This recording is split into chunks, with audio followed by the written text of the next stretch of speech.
Pada kali ini kita akan membahas tentang proses pemrograman.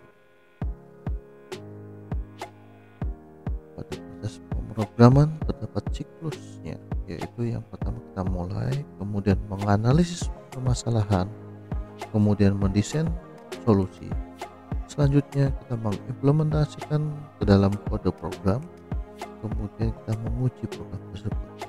Jika program tersebut dapat digunakan atau berhasil sesuai dengan harapan, maka program tersebut selesai dan dapat digunakan secara layak. Namun jika dalam proses menguji program tidak berhasil, maka dia akan kembali lagi mengulangi lagi siklus tersebut, yaitu menganalisis permasalahan mengapa saat diuji program tersebut tidak berjalan sebagaimana mestinya, kemudian mendesain solusi program tersebut. Setelah itu mengimplementasikan dalam kode program, setelah itu dilakukan pengujian lagi. Baik, kita akan bahas satu-satu. Yang pertama yaitu kita menganalisis permasalahan. Dalam dunia programmer, dunia pemrograman, yang pertama, langkah pertama yang harus kita coba yaitu menganalisis permasalahan atau analyzing. Programmer akan menganalisis suatu kebutuhan atau keadaan saat ini untuk menghasilkan definisi permasalahan yang perlu diselesaikan dengan program. Jadi dianalisis untuk menghasilkan definisi permasalahan yang perlu diselesaikan dengan program. Nah, kemampuan berpikir komputasional digunakan untuk mencari abstraksi dari permasalahan yang akan diselesaikan. Dan pada tahap ini akan menghasilkan pernyataan masalah atau problem statement yang menjelaskan masukan atau input, keluaran atau output, serta batasan-batasan atau constraint dari program yang akan dibuat. Langkah selanjutnya yaitu mendesain solusi. Setelah kita menganalisis masalah, maka kita akan mendesain solusi bagaimana untuk menyelesaikan permasalahan tersebut. Oke. Mendesain solusi atau problem solving. Programmer akan merencanakan strategi untuk menghasilkan keluaran berdasarkan masukan yang diterima. Kemudian proses ini akan menghasilkan algoritma berupa narasi, pseudo kode, atau diagram alir.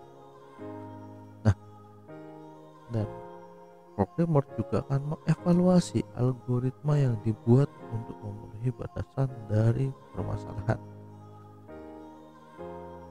Jadi pada problem solving ini atau mendesain solusi ini akan membuat suatu diagram alir, maksudnya diagram alir atau narasi dari program tersebut. Selanjutnya, setelah kita menghasilkan problem solving tadi, kita implementasikan ya, dalam bentuk program atau coding.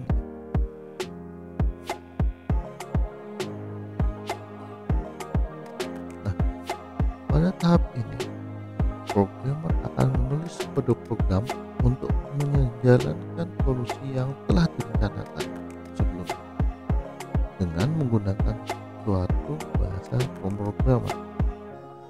Memilih bahasa pemrograman yang akan digunakan, dan itulah yang menjadi pertimbangan di tahap ini.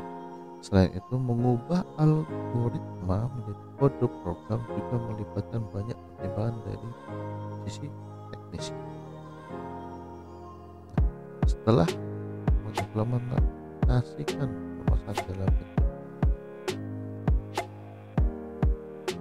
program, setelah itu kita melakukan pengujian program, testing.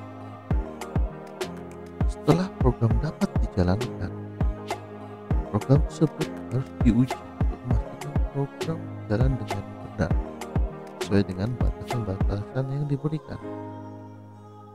Yang tadi sebelumnya, bahwa jika program tersebut tidak berjalan dengan benar, maka akan dilakukan analisis lagi dan siklus akan dimulai dari awal lagi.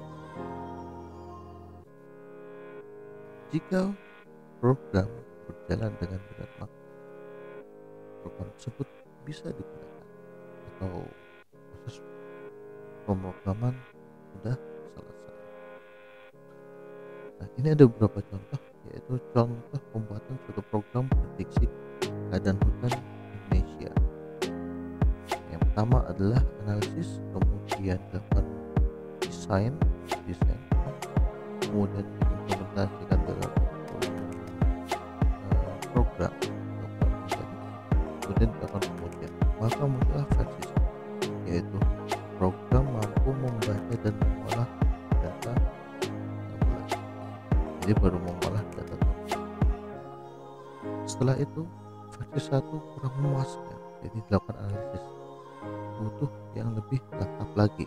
Satu proses analisis lagi permasalahan ya, kemudian mendesain lagi, kemudian diimplementasikan dalam program codingnya, kemudian dilakukan pengujian. Setelah itu muncullah versi kedua, yaitu program mampu menampilkan analisis data dalam bentuk grafik batang. Yang pertama data dalam bentuk tabel, sekarang ada dalam bentuk grafik batang. Setelah itu dianalisis lagi, perlu dilengkapi, maka desain lagi, kemudian diimplementasikan. Setelah itu dilakukan pengujian, muncullah versi 3, yaitu program mampu menampilkan analisis data dalam bentuk visualisasi lebih lengkap lagi.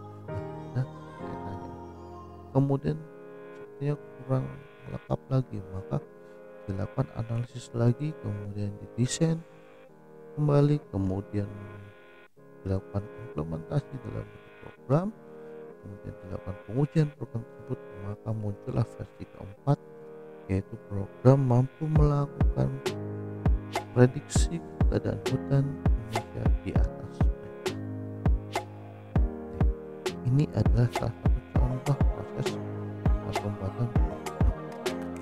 Dan kita pahami bahwa aplikasi ya, baik laptop, smartphone, dan sebagainya, gadget kita itu selalu mengalami updating atau pembaruan yang sebenarnya itu adalah melengkapi dari versi yang sebelumnya. Jadi sejatinya program itu terus hidup, selalu bersiklus untuk memperbaiki dan melengkapi fitur-fitur yang ada. Mungkin sekian untuk kali ini, semoga bermanfaat. Maju selalu para pembelajar Indonesia.